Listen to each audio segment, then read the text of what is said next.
एक समय की बात है। एक घना जंगल था जहाँ तरह तरह के जानवर रहते थे।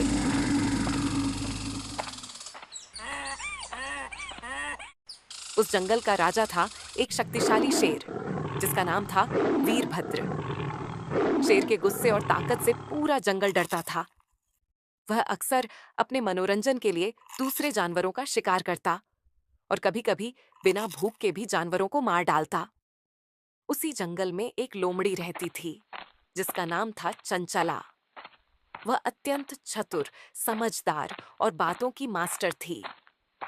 लोमड़ी जानती थी कि यदि वह सीधी टक्कर में शेर से उलझेगी तो उसका अंत निश्चित है। इसीलिए उसने ठान लिया कि वह अपनी बुद्धिमानी से शेर की क्रूरता का अंत करेगी। एक दिन शेर ने जंगल में ऐलान करवा दिया। अब से रोज एक जानवर खुद चलकर मेरे पास आएगा और मैं उसे खाऊंगा। यदि किसी दिन कोई जानवर नहीं आया तो मैं पूरे जंगल में तबाही मचा दूंगा। जानवर डर गए और मजबूरी में हर दिन अपनी बारी से शेर के भोजन बनने लगे।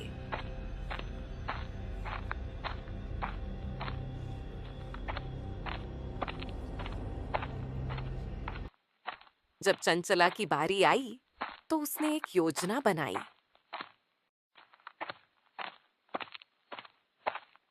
लोमड़ी जानबूझकर देर से शेर के पास पहुंची। शेर भूख और गुस्से से तड़प रहा था। उसने दहाड़ते हुए कहा, क्यों इतनी देर हुई? अब तुझे छोड़ूंगा नहीं। चंचला ने डरने का नाटक किया और कहा, महाराज, मैं समय पर आ रही थी, पर रास्ते में एक और शेर ने मुझे रोक लिया। उसने कहा कि वह असली जंगल का राजा है और वही मुझे खाएगा। बड़ी मुश्किल से मैं उससे बचकर आपके पास आई हूँ। शेर आग बबूला हो गया। वह चिल्लाया, क्या? मेरे जंगल में दूसरा शेर? मुझे उसका ठिकाना बताओ। चंचला ने चतुराई से कहा, महाराज, वह एक गुफा में छिपा है। मैं आपको वहां ले चलती हूँ।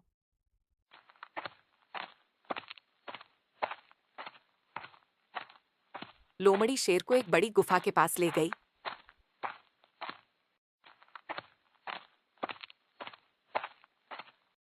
ये गुफा वास्तव में एक सूखा कुआं था जिसमें अंदर झांकने पर अपनी ही परछाई दिखाई देती थी।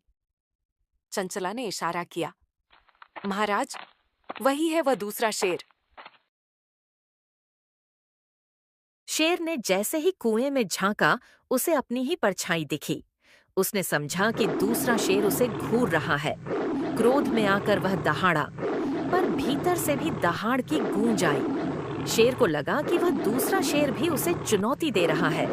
गुस्से में आकर शेर कुएं में कूद गया और गहराई में गिरकर मर गया। शेर की मृत्यु की खबर जंगल में आग की तरह फैल गई। जानवरों ने राहत की सांस ली और खुशी-खुशी चंचला लोमड़ी की जय जयकार की।